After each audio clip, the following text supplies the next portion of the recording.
थिस्सलुनीकियों के नाम पौलुस प्रेरित की दूसरी पत्री, पहला अध्याय। पौलुस और सिलवानुस और तीमुथियुस की ओर से थिस्सलुनीकियों की कलीसिया के नाम जो हमारे पिता परमेश्वर और प्रभु यीशु मसीह में है। हमारे पिता परमेश्वर और प्रभु यीशु मसीह से तुम्हें अनुग्रह और शांति मिलती रहे। हे भाइयों, तुम्हारे विषय में हमें हर समय परमेश्वर का धन्यवाद करना चाहिए, और यह उचित भी है, इसलिए कि तुम्हारा विश्वास बहुत बढ़ता जाता है और तुम सबका प्रेम आपस में बहुत ही होता जाता है, यहाँ तक कि आप परमेश्वर की कलीसिया में तुम्हारे विषय में घमंड करते हैं कि जितने उपद्रव और क्लेश तुम सहते हो, उन सब में तुम्हारा धीरज और विश्वास प्रकट होता है। यह परमेश्वर के सच्चे न्याय का स्पष्ट प्रमाण है कि तुम परमेश्वर के राज के योग्य ठहरो, जिसके लिए तुम दुख भी उठाते हो, क्योंकि परमेश्वर के निकट यह न्याय है कि जो तुम्हें क्लेश देते हैं उन्हें बदले में क्लेश दे, और तुम्हें जो क्लेश पाते हो हमारे साथ चैन दे। उस समय जबकि प्रभु यीशु अपनी सामर्थी दूतों के साथ धधकती हुई आग में स्वर्ग से प्रकट होगा, और जो परमेश्वर को नहीं पहचानते और हमारे प्रभु यीशु के सुसमाचार को नहीं मानते, उनसे पलटा लेगा। वे प्रभु के सामने से और उसकी शक्ति के तेज से दूर होकर अनंत विनाश का दंड पाएंगे।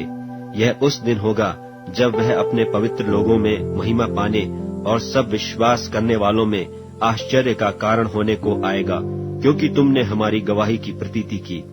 इसीलिए हम सदा तुम्हारे निमित्त प्रार्थना भी करते हैं कि हमारा परमेश्वर तुम्हें इस बुलाहट के योग्य समझे और भलाई की हर एक इच्छा और विश्वास के हर एक काम को सामर्थ्य सहित पूरा करे, कि हमारे परमेश्वर और प्रभु यीशु मसीह के अनुग्रह के अनुसार हमारे प्रभु यीशु का नाम तुम में महिमा पाए और तुम उसमें। थिस्सलुनीकियों के नाम पौलुस प्रेरित की दूसरी पत्री, दूसरा अध्याय।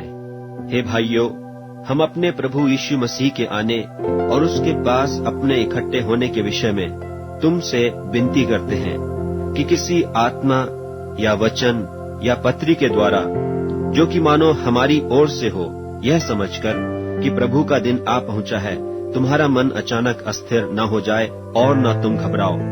किसी रीति से किसी के धोखे में न आना, क्योंकि वह दिन न आएगा जब तक धर्म का त्याग न हो ले और वह पाप का पुरुष अर्थात विनाश का पुत्र प्रकट न हो, जो विरोध करता है और हर एक से जो परमेश्वर या पूज्य कहलाता है अपने आप को बड़ा ठहराता है, यहाँ तक कि वह परमेश्वर के मंदिर में बैठकर अपने आप को परमेश्वर प्रकट करता है।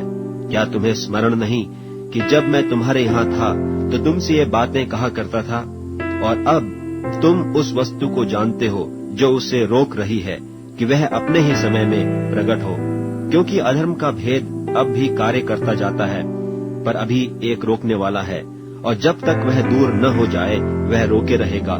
तब वह अधर्मी प्रकट होगा, जिसे प्रभु यीशु अपने मुंह की फूंक से मार डालेगा और अपने आगमन के तेज से भस्म करेगा।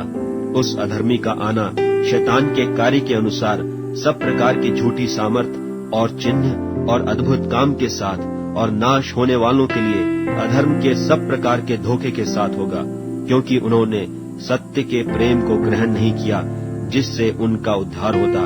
और इसी कारण परमेश्वर उनमें एक भटका देने वाली सामर्थ को भेजेगा, ताकि वे झूठ की प्रतीति करें, और जितने लोग सत्य की प्रतीति नहीं करते वरन अधर्म से प्रसन्न होते हैं, सब दंड पाएं। पर हे भाइयों और प्रभु के प्रिय लोगों, चाहिए कि हम तुम्हारे विषय में सदा परमेश्वर का धन्यवाद करते रहें कि परमेश्वर ने आदि से तुम्हें चुन लिया कि आत्मा के द्वारा पवित्र बनकर और सत्य की प्रतीति करके उद्धार पाओ, जिसके लिए उसने तुम्हें हमारे सुसमाचार के द्वारा बुलाया कि तुम हमारे प्रभु यीशु मसीह की महिमा को प्राप्त करो।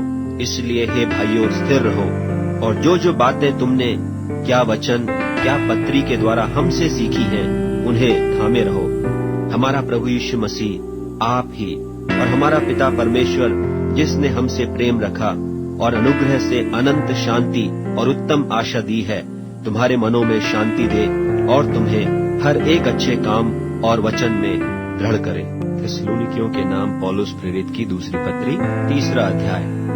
निदान हे भाइयों, हमारे लिए प्रार्थना किया करो कि प्रभु का वचन ऐसा शीघ्र फैले और महिमा पाए जैसा तुम में हुआ, और हम टेढ़े और दुष्ट मनुष्यों से बचे रहें, क्योंकि हर एक में विश्वास नहीं। परंतु प्रभु सच्चा है, वह तुम्हें दृढ़ता से स्थिर करेगा और उस दुष्ट से सुरक्षित रखेगा।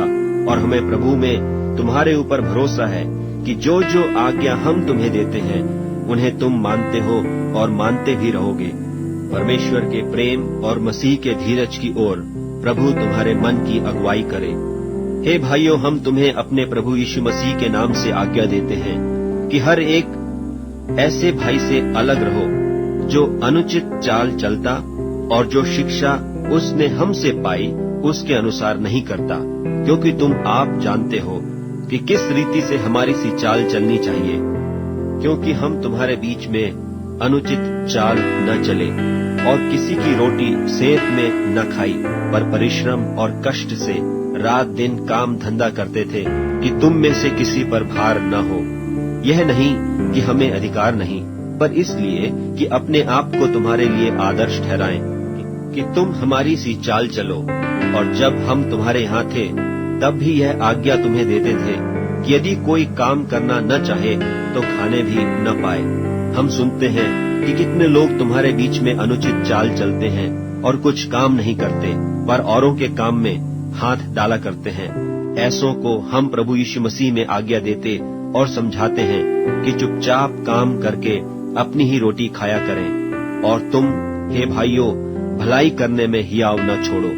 यदि कोई हमारी इस पत्री की बात को न माने तो उस पर दृष्टि रखो और उसकी संगति न करो जिससे वह लज्जित हो। तो भी उसे बैरी मत समझो, पर भाई जानकर चिताओ। अब प्रभु जो शांति का सोता है, आप ही तुम्हें सदा और हर प्रकार से शांति दे। प्रभु तुम सबके साथ रहे। मैं पौलुस अपने हाथ से नमस्कार लिखता हूँ। हर पत्री में मेरा यही चिन्ह है। मैं इसी प्रकार से लिखता हूँ। हमारे प्रभु यीशु मसीह का अनुग्रह तुम सब पर होता रहे।